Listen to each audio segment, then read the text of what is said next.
Network.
It is Thursday, the 18th day of July 2019. Hello there and welcome to News Tonight. First though, let's have a look at our top stories. In our news tonight, Inspectorate of Government to gate on premises. Judiciary response to a 400 million shillings toilet facility constructed at the Chief Magistrate's Court in Entebbe.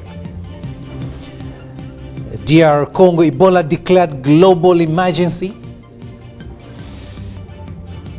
And in sports, FUFA President Moses Magogo elected CAF executive.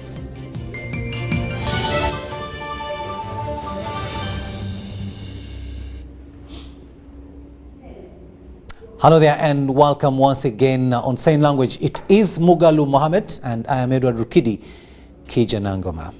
Now, President Yoweri Kaguta Museveni has urged Ugandans to differentiate between national development, infrastructure and household income. The president was addressing a public rally at Ngoma sub-county grounds in the Kaseke district while on a nationwide campaign to eradicate household poverty and promote job creation. We have this report.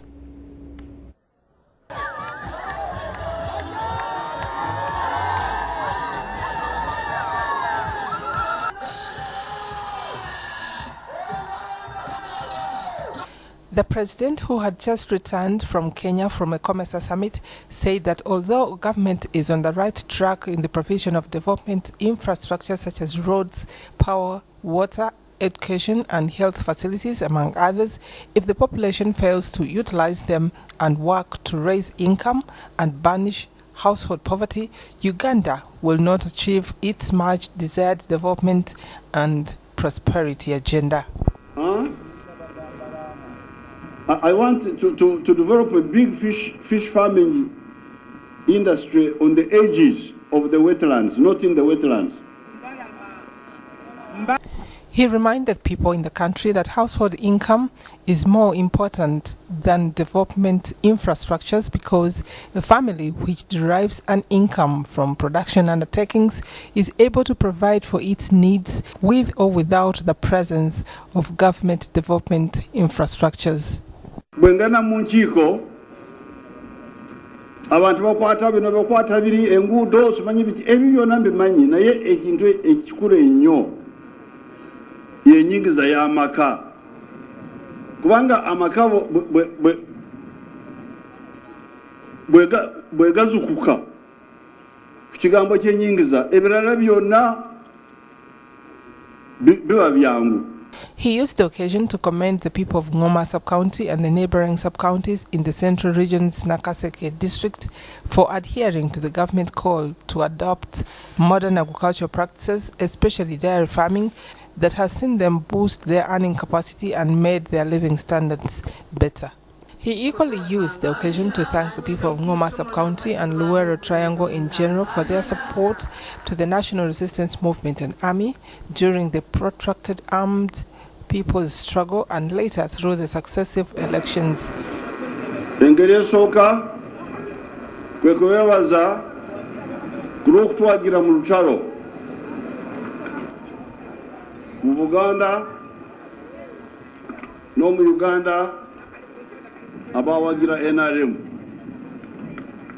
ne tusobola okuyitamu ne tufuna obudde okutereeza ensi yammwe. He told them that their support was not in vain as the country has developed and that Uganda is on the right track of transformation and prosperity, from which the World Triangle has also benefited. UBC TV, Harriet Nambi. Meanwhile, President Yoweri Museveni has said that the government will install electronic tracking devices in vehicles and motorcycles to identify them in case issues like accidents and crime arise. Now this, he says, is not going to invade anybody's privacy, but would help to follow up easily and combat crime. This was during a wealth and job creation meeting held at Lugogo Cricket Grounds here in Kampala, where the president met NRM leaders of Kampala and Wakiso district and the business community.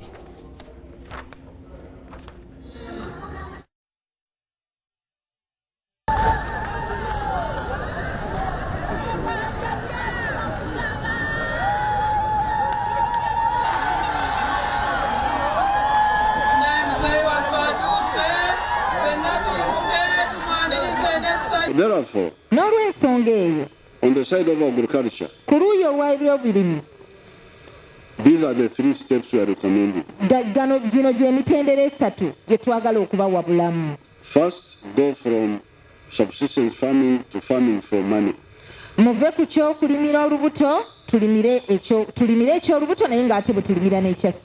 Secondly, do so with ekibalo. Thirdly, stop wealth fragmentation and learn how to use family companies. You will share, but share in a positive way, not in a destructive way. So this is the Kabondo Nambemu.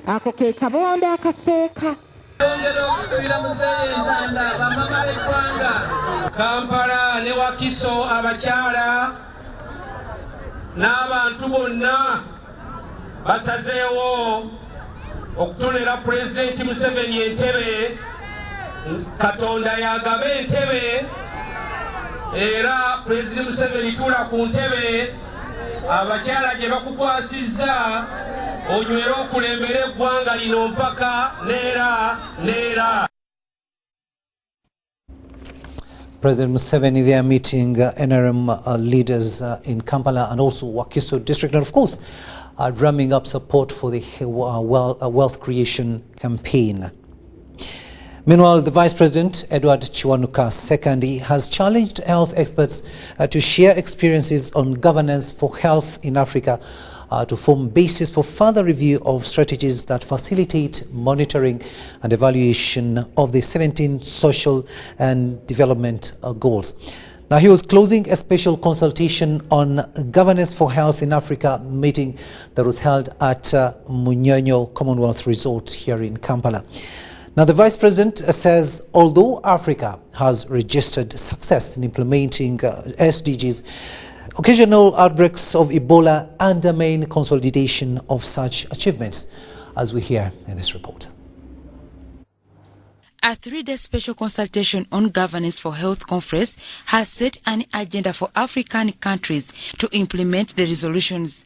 Key among the resolutions is the need for individual governments to incorporate indigenous knowledge systems to scientific innovations to promote people-centered health policies. The other is for African countries to promote mindset change to focus on domestic homegrown solutions. And fourthly, that we strengthen strategic communication for health in all sectors, across all sectors, in the full realization, that health is an investment and not a cost, and that health is not an issue for traditional health sector alone. At the closing ceremony, the Vice President Edward Kiwanuka II said the meeting presents a platform for experts in the health sector to share experiences that form a basis for review of strategies that improve monitoring and implementation of social development goals. has made good progress in combating diseases such as HIV/AIDS. However, the threat of the outbreaks of infectious diseases such as Ebola in neighboring DRC is a matter of concern.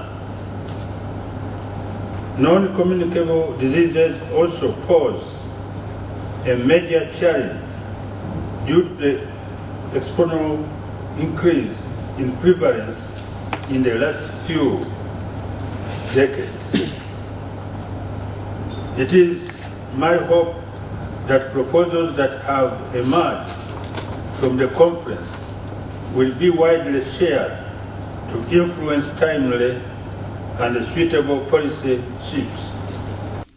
Uganda has already embraced universal health coverage as a vehicle for attainment of SDGs. It is about affordability with the resources we have. It is about the duty and right of every citizen to participate in the creation of their health.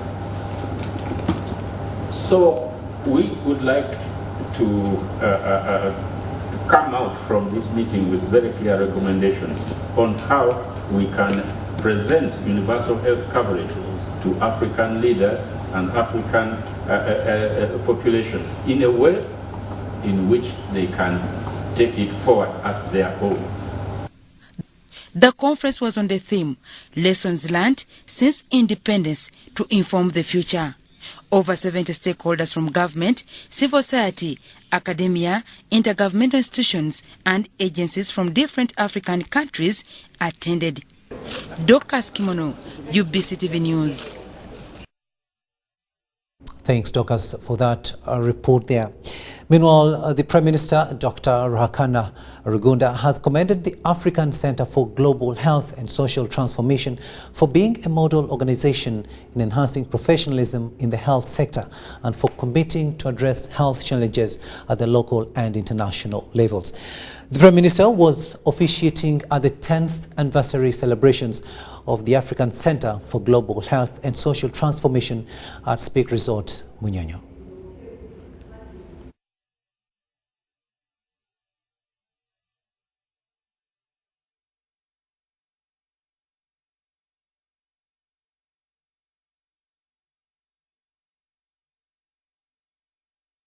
Happy birthday to you. Happy birthday to you. Happy birthday, dear Arches. Happy birthday to you. The Prime Minister, Dr. Ruhakana Rugunda, has congratulated the African Center for Global Health and Social Transformation, ACHEST, upon making 10 years as a professional institution undertaking scientific work. The Premier said ACHEST has been crucial in creating a bridge between government and health professionals through dialogue on health-related challenges and solutions. He commended the institution for focusing synergies on creating solutions to challenges impeding Africa's health sector. Saluting ACHEST for being a model organization in many ways and being able to address issues both local, regional, and global. We can sit down and look at our issues,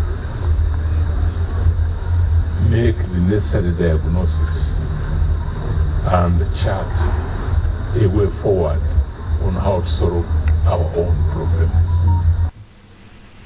Dr. Rugunda applauded ACHEST's efforts in the fight against Ebola and urged the institution to focus on ensuring that there is adequate primary health care for the population by supporting the National Health Insurance Policy, which has already been passed by Cabinet. Now that Cabinet has passed it, the next stage will be Parliament of Uganda, and I think you colleagues in the health sector and health financing should actively support this effort because we believe it is a decision in the right direction. And also believe that when it is actualized and implemented, the health sector and the people who get the services, all of us will be beneficiaries. The founder of ACHEST, Professor Omaswa Francis, highlighted that the institution was created out of need to support Africa to contribute better and negotiate more from global health. He said currently ACHEST is working on improving universal health care, however cited fragmentation as one of the greatest challenges undermining the health sector in Africa.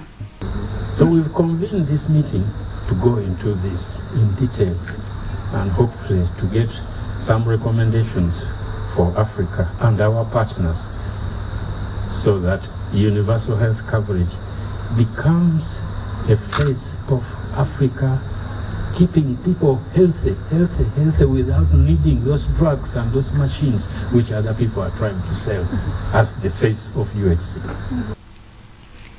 The African Center for Global Health and Social Transformation, ACHEST, was founded in 2008 with a strategic aim of advancing the health sector through focusing on leadership and governance for health, human resources for health, and strategic communication. The function was attended by officials from the health sector across Africa. Doreen Nasasra, reporting for UBC News. The First Lady and Minister for Education and Sports, Janet Kataha Museveni, has appreciated Solar Light for Africa for providing solar light for schools, health facilities, orphanages, churches and community centers in Uganda. She was meeting Solar Light for Africa 2019 mission team led by retired Bishop Alden Hathaway at State House in Entebbe. She hailed the organization for bringing young people from America to help those in need. Solar Light for Africa, founded by retired Bishop Alden Hathaway, has since 1999 been engaging youth from America and Uganda for 2 weeks every summer holiday in mission programs to spread solar power in schools, health centers, churches and orphanages in rural areas. The team, now in Uganda on their 2019 mission, installed solar power to Rays of Hope Primary School and Gaba Mixed Secondary School in the suburbs of Kampala, and also partnered with Soft Power Education to light the teachers' houses at Bubugo and Lumoli Primary Schools in Jinja District. Solar Light for Africa, an American faith-based organization, started working in Uganda in 1999 at the invitation of the First Lady, Janet Museveni.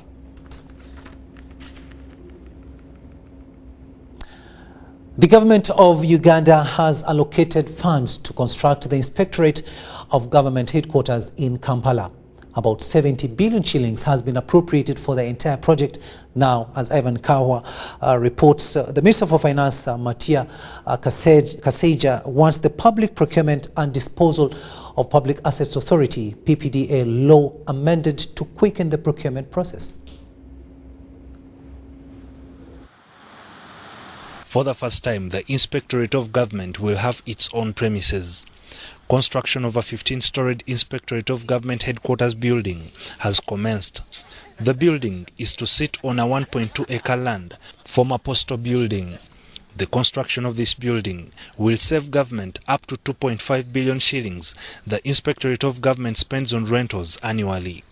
I know that the work of the IGG I know the work the IG does is extremely sensitive, requiring secure premises and adequate space, which has not been possible to achieve in shared rented premises. You know, when you are sharing with somebody in the neighborhood, you don't know, he might one day look into your bedroom and you're in trouble. Then he will go and tell the whole world that Kaseja, I look in the bedroom, I have found him half naked. The facility is to house 205 parking slots in the 3 ground levels, approximately 325 staff, 3 executive boardrooms, 5 interview rooms, record and fitness centers, exhibit rooms, forensic laboratory, and a conference room of 500 people. The forged receipts, that is a common occurrence in government of Uganda processes.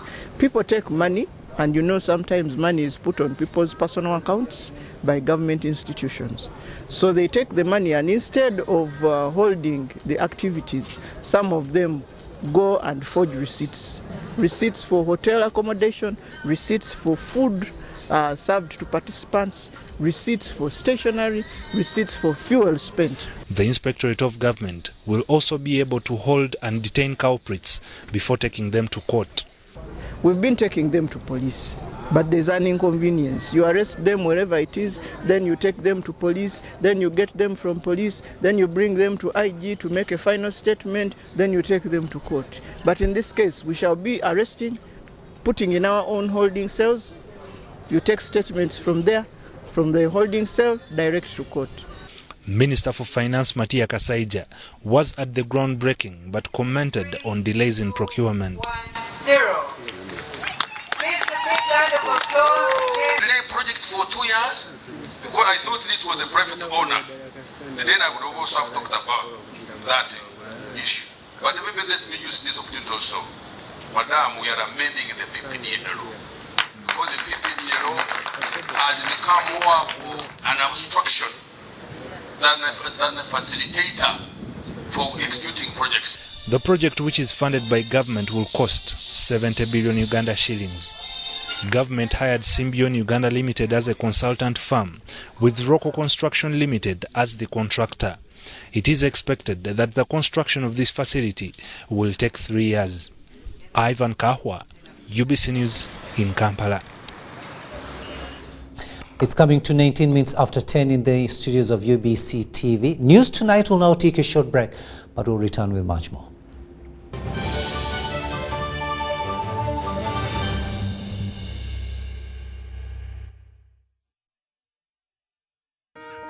Every dream has a challenging journey. Ours began in 1998 with a mission to drive the development of a robust communications sector in Uganda. We created structures to champion the dream. We've evolved, made discoveries, supported great minds, empowered Ugandans, and fostered a vibrant culture, enabling communication for all. Down the years, we've created memories and networks, uniting generations and building great partnerships. Together, we can go even further. UCC, celebrating 20 years of achievements. What are you doing with your NSSF benefits? Did you start a farm, a business, or did you invest in a charity? How has your story changed lives and the community? Whatever your story could be, this is your opportunity to share it and inspire more Ugandans through NSSF Friends with Benefits Season 3.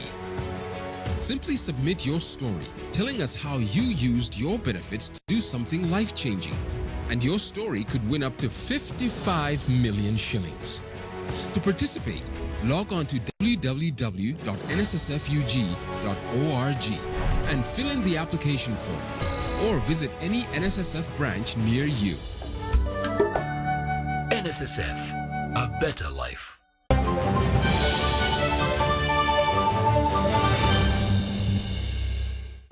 Welcome back from that short break, and this is News Tonight here on UBC TV. Uganda Broadcasting Corporation, UBC, has got a new board that starts work immediately.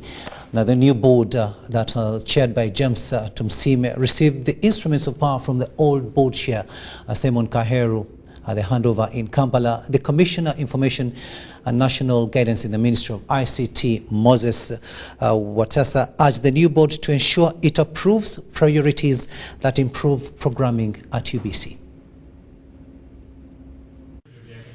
As we start a new financial year, Uganda Broadcasting Corporation has got a new board. It assumes office after completing of a 2-day induction exercise. In the process, the new board members were taken through UBC operations, opportunities, achievements, and challenges. This exercise has concluded with a handover ceremony where the outgoing board chairman, Simon Kaheru, handed over instruments of power like the UBC strategic plan, annual report, and board manual to the new chairman, James Tumsime.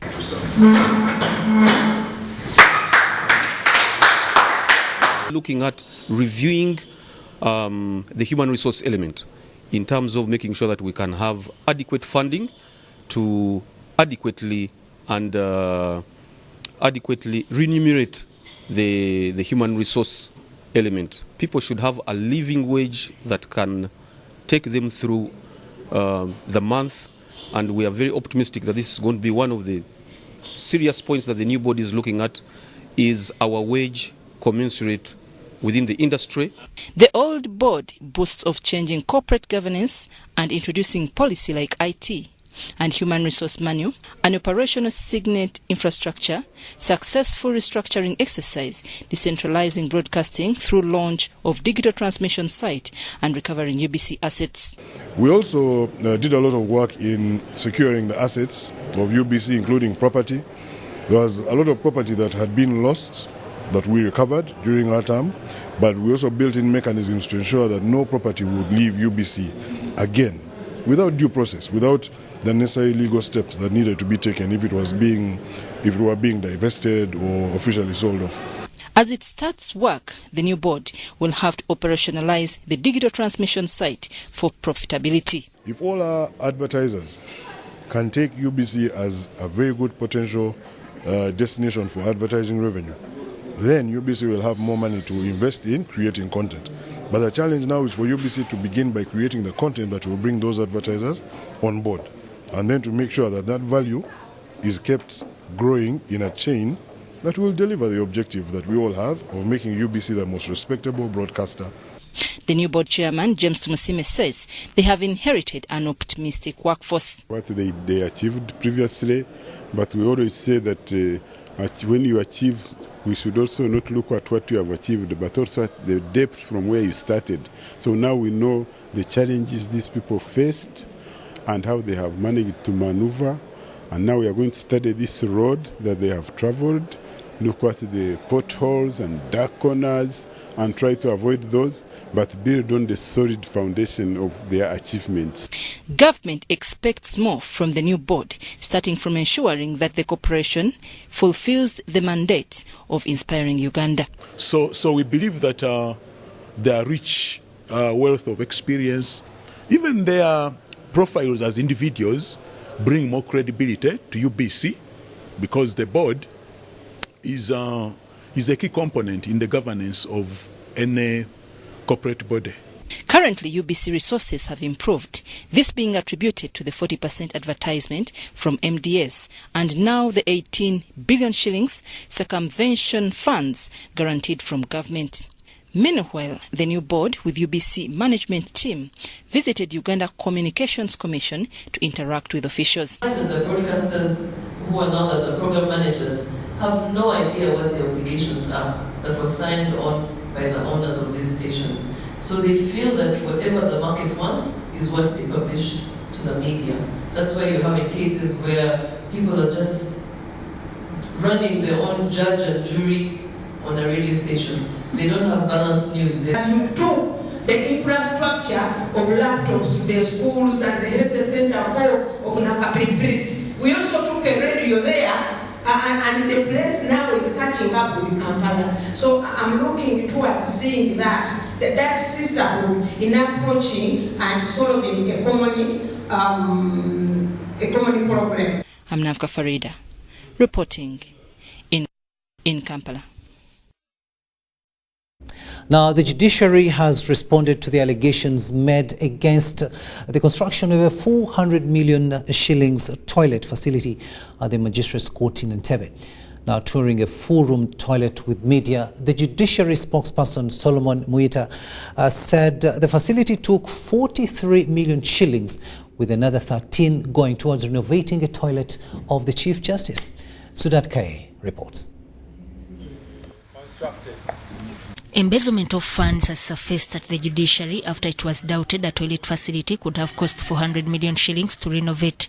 The Auditor General queried the documents presented by the judiciary during the audit period. The judiciary took the media to inspect the toilet, which it alleges is a state-of-the-art facility. Constructed for Entebbe Magistrates Court in 2017, the judiciary spokesperson Solomon Muita told the media that the Office of the Auditor General questioned the unauthorized procurement for the construction. And they came back to us, and we answered that actually it was in the work plan, it was authorized.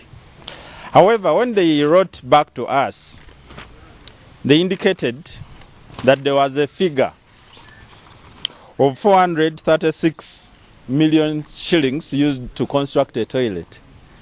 That was a query from Auditor General. And we wrote back to them and we said we've never procured for a construction of a toilet at that amount of money.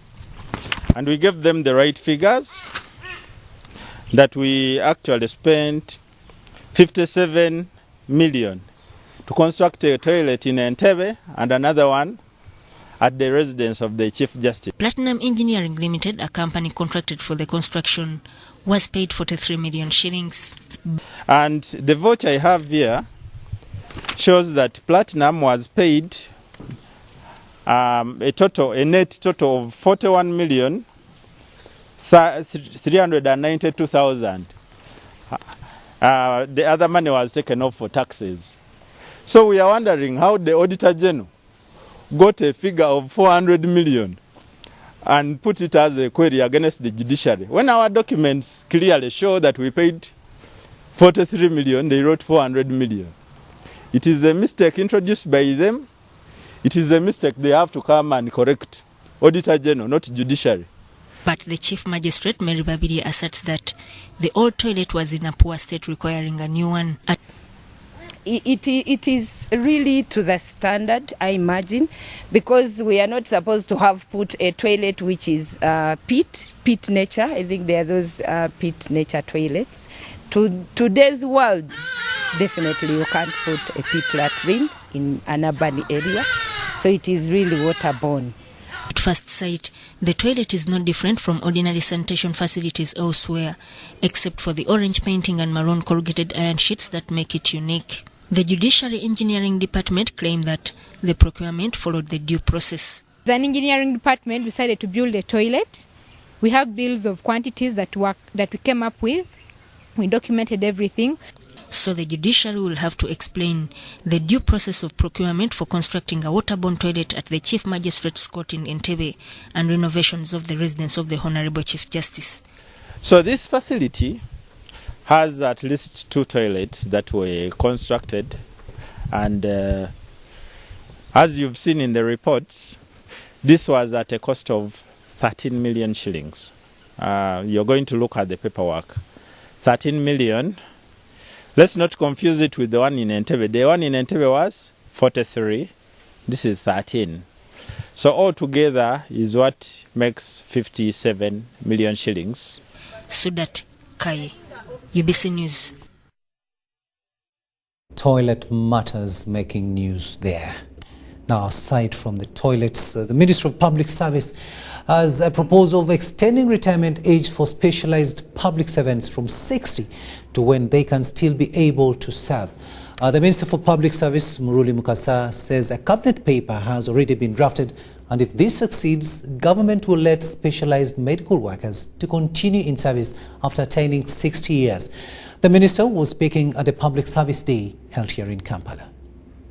Eligibility for the state contributory pension is 60 years, making all Ugandan public servants to retire. But on the day to commemorate the World Public Service Day, Minister for Public Service Muruli Mukasa says Ministry of Public Service is opting to extend retirement of medical workers who may wish to retire with irreplaceable specialties. And some of these people at that age in those countries, they are still very strong and very productive. For instance, a Japanese national at the age of 60 is still walking upright, very strong. The brain is still active, but is required to retire.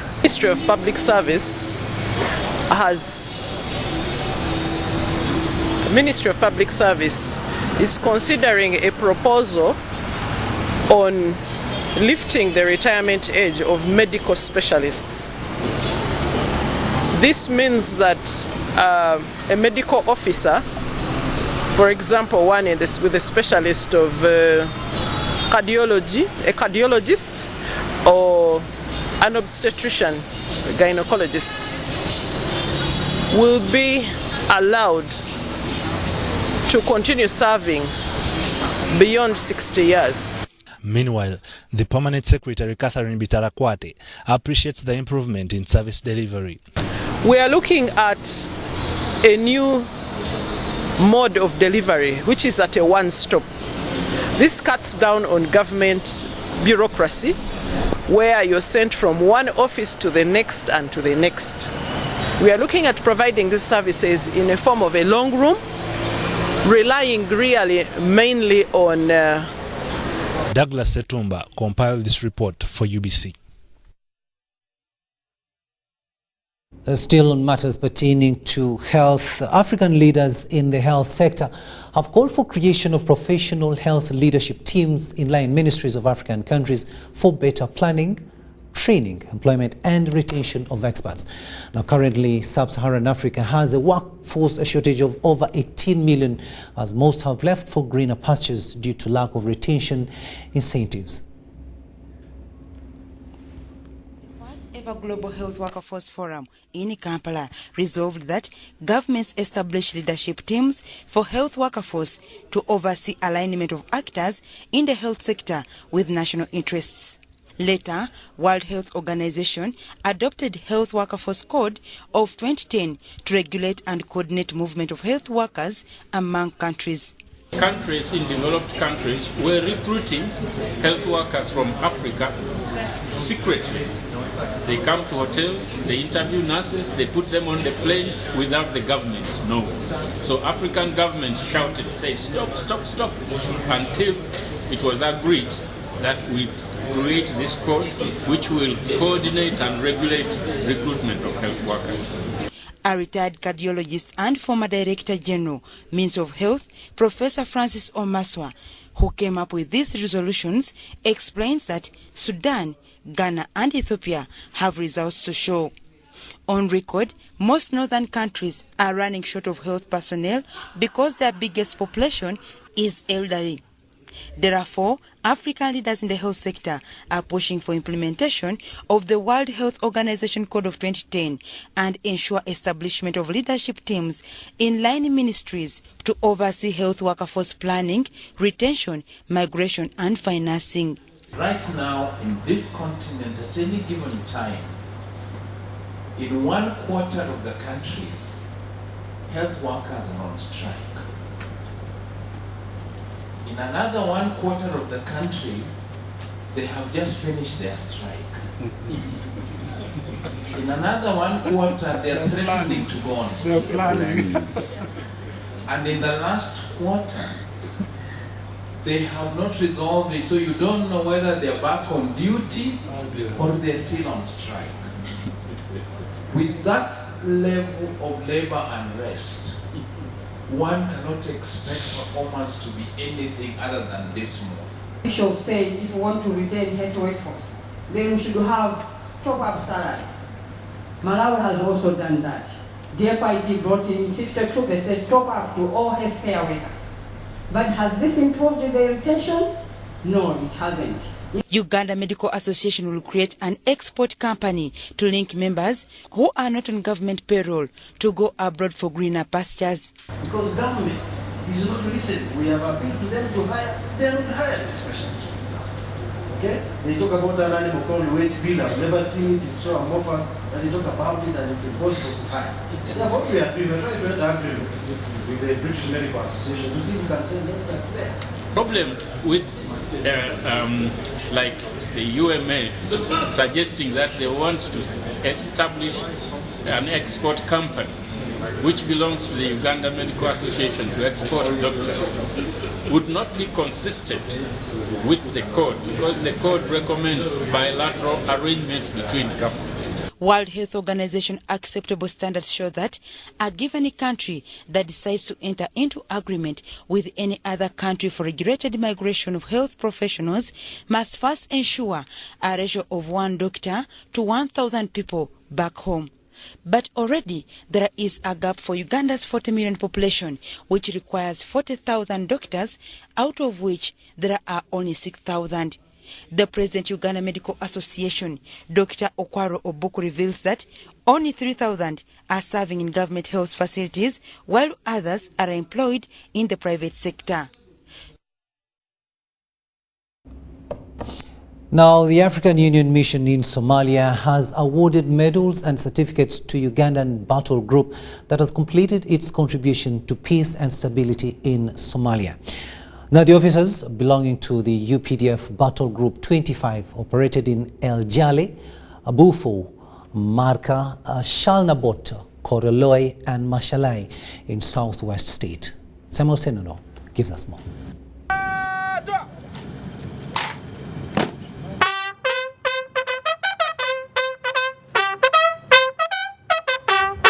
Uganda People's Defence Forces officers from Battle Group 25 have completed their tour of duty in Somalia. The special representative of the chairperson of the African Union Commission in Somalia, Ambassador Francisco Madiera, commended the battle group for promoting dialogue and reconciliation among communities residing in its area of operation, and also thanked them for rehabilitating floodwater channels in Maraka town and providing medical support to the Somali nationals. You have come and implemented part of the program of the African Union in Somalia by going to your bases, forward operating bases, and confronting the enemy and imposing peace on the enemy and bringing stability to the populations of Somalia in Sector 1. AMISOM's Deputy Force Commander in charge of operations and plans, Lieutenant General Nakibas Lakara, lauded the officers of Battle Group 25 for supporting and mentoring Somali National Army personnel in Lower Shebere region.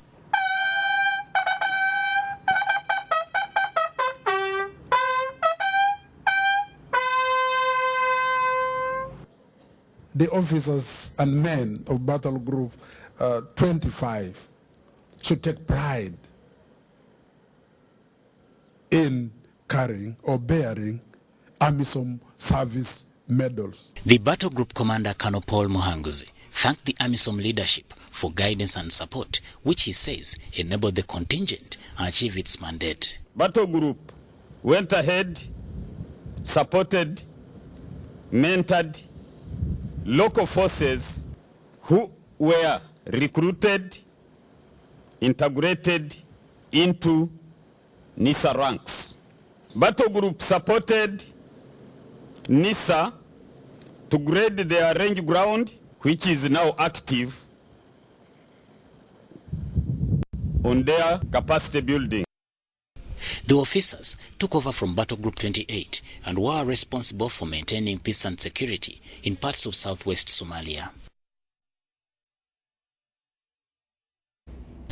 Congratulations to the UPDF officers and men who have completed the tour of duty in Somalia.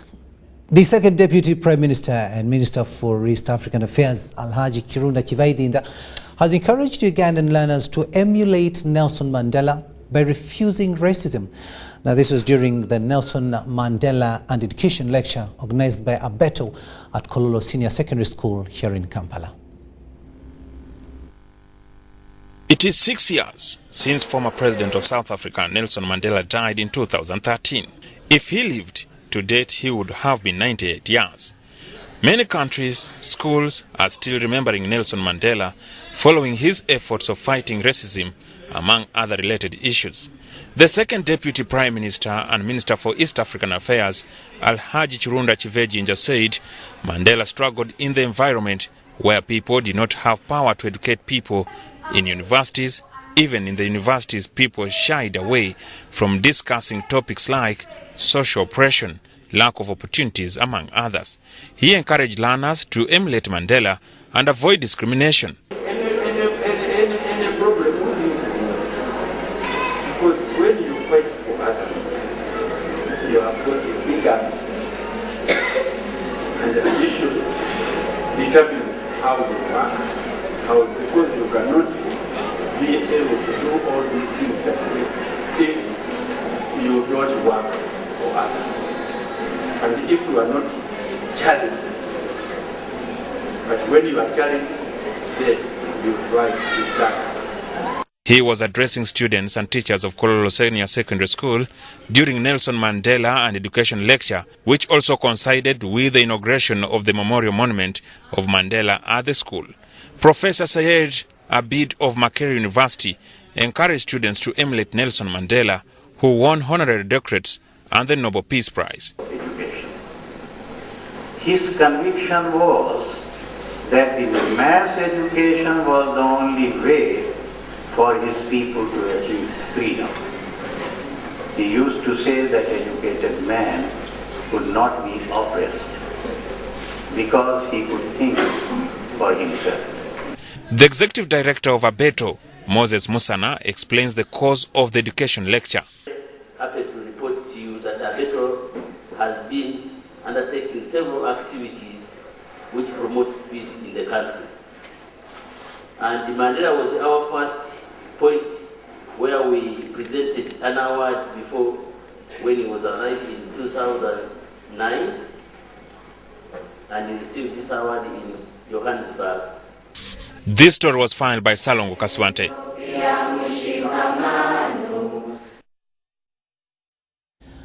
Now, the Archbishop of the Church of Uganda, Stanley Ntagali, has hailed the Mothers Union members of Kampala Diocese for starting a women education center at Lugogo Bypass that has boosted the skilling program for the girl child. The Women Education Center, established in 1987, is a vocational institute equipping both girls and boys with life skills.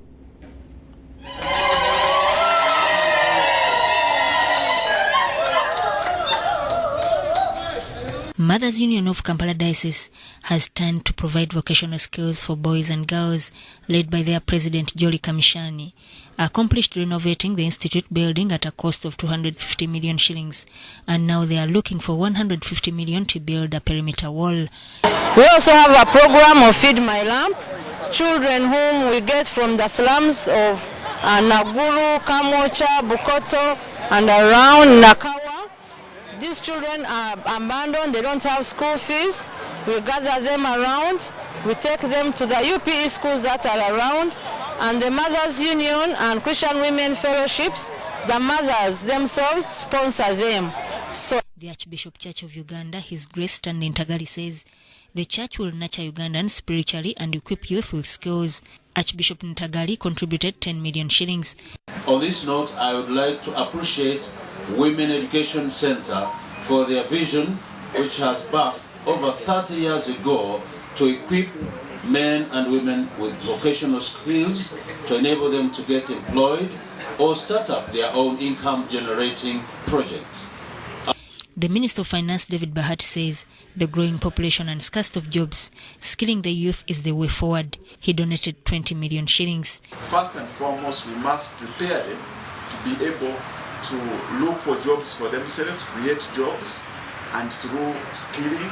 And secondly, we must work hard to create an environment where factories can come up, because the jobs at the end of the day will come from factories or will come from the businesses that are going to be created. So what you're involved in is really very important, and we encourage you. The Bible says 70 million shillings was raised in cash and pledges. Beatrice Nanziri compiled this report. Business News is up next after this very short break.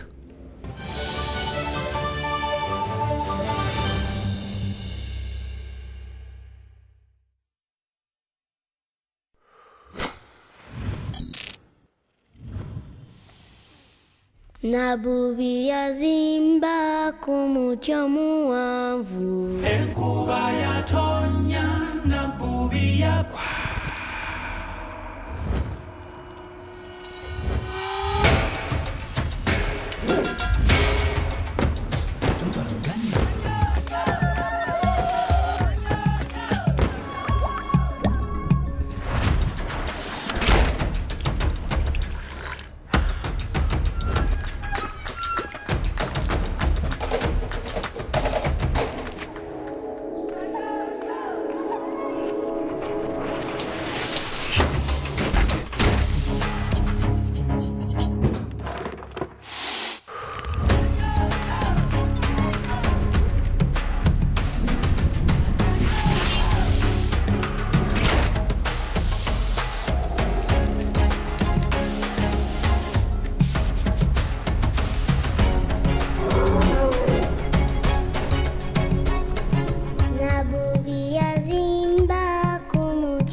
the long line hassle. With 1xBet, the power of placing the perfect bet is at your fingertips. Bet anytime from anywhere. Best of all, payment is instant.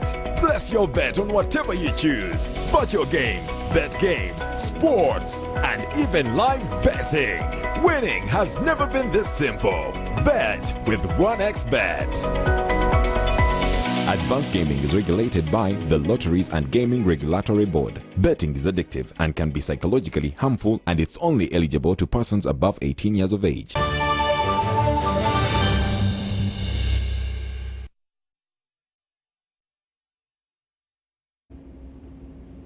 Welcome back. Let's have a look now at what's happening in the world of business. The Prime Minister, Dr. Ruhakana Rugunda, has emphasized registration of farmer produce as a matter of meeting the requirements for international market. Now, this came into the limelight when the Ministry of Agriculture, Animal Industry and Fisheries tabled the new coffee bill to regulate coffee dealers and growers. The Prime Minister was visiting exhibitors at the 27 Source of the Nile Agriculture Show in Jinja. International markets for Ugandan products has been a problem, as many Ugandan farmers do not mind quality of the produce. The Prime Minister of Uganda, Dr. Ruhakana Rugunda, says that Uganda loses from exporting poor quality goods. The bill will compel all farmers to register. People want to know what they are buying to eat. They want to know where it is coming from. They want to know what the quality is. They want to know what they are spending their money on. And indeed, this is also going to impact positively or negatively on their own health.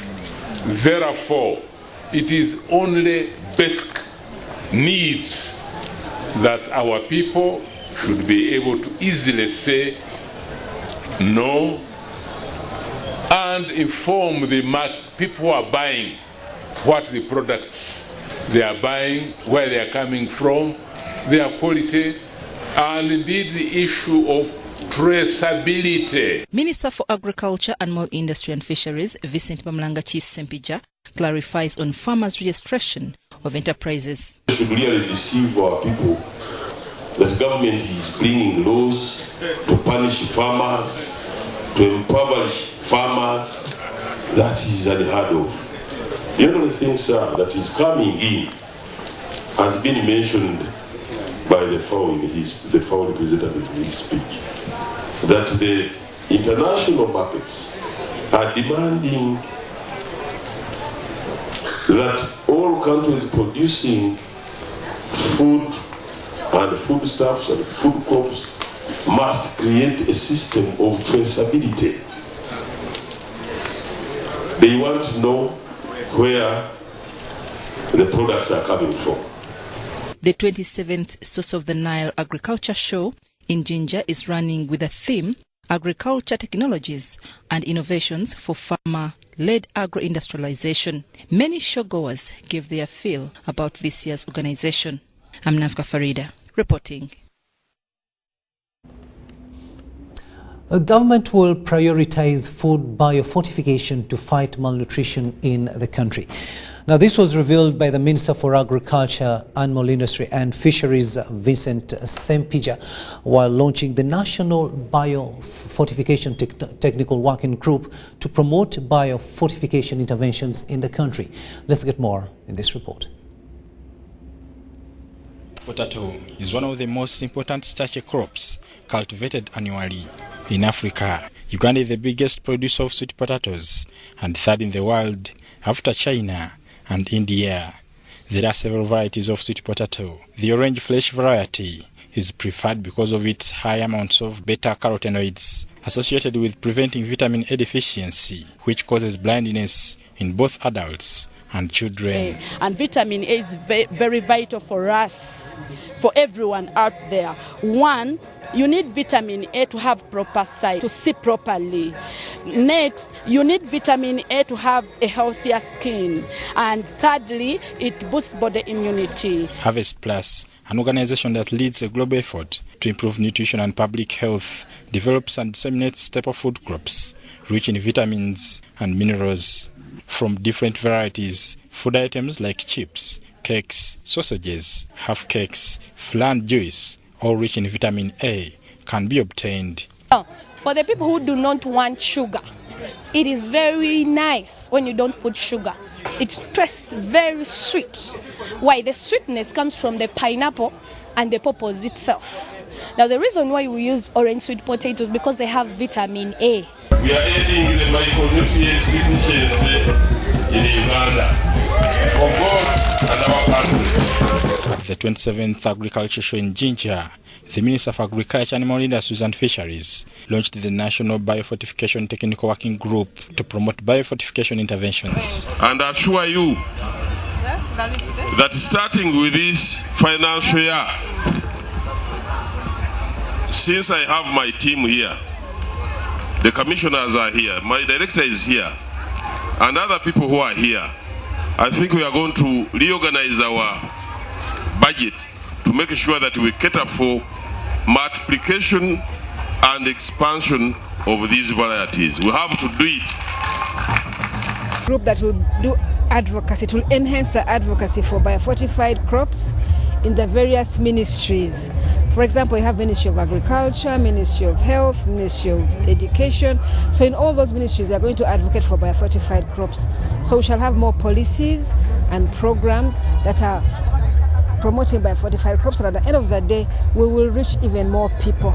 Investing more into food-based systems through biofortification of major staple crops provides a sustainable approach in the prevention of micronutrient deficiencies.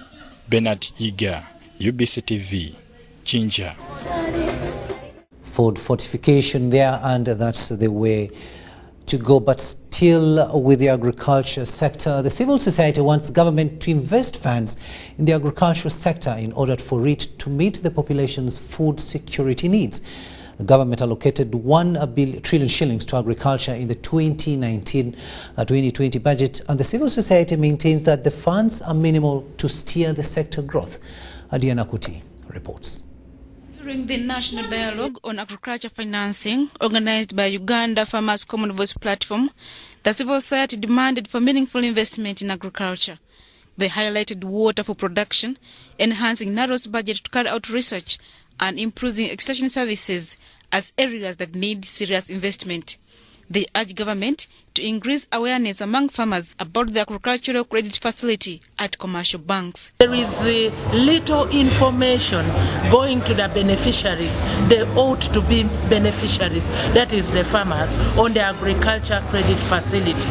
Even the agriculture insurance, which is supposed to enhance the work of the farmers, there is little information that is going to the farmers. The farmers do not know where to get these products and how to get them. The other issue that is hindering access to agriculture credit facility is the skills and the capacity among the farmers, the smallholder farmers. For example, the smallholder farmers cannot write fundable products. Member of Parliament for Kabweri constituency, Francis Barnabas, underscored the need to revise the funding strategy for the agricultural sector. What are we not doing properly? I think we have had, in the old days, we had good research stations. You know, if you're going to develop, you must have research. Unfortunately, the research stations that we set up in agriculture, when I was a young person, we were producing more food than we needed to eat. Our population was small. The land size has remained the same. Today, the population is very big. So we have to increase on the production levels. The seed quality must be controlled. The issue is not about, it's okay to increase the money of our agriculture sector to over 1 trillion, but that's not sufficient. It's necessary but not sufficient condition to improve the sector. If you compare the increment to other sectors, if the increment is not substantive as it would be given the importance of the sector. There is also a need for government to fund agroecology. Use natural inputs on your farm. We have them. You have manure. You can grow crops which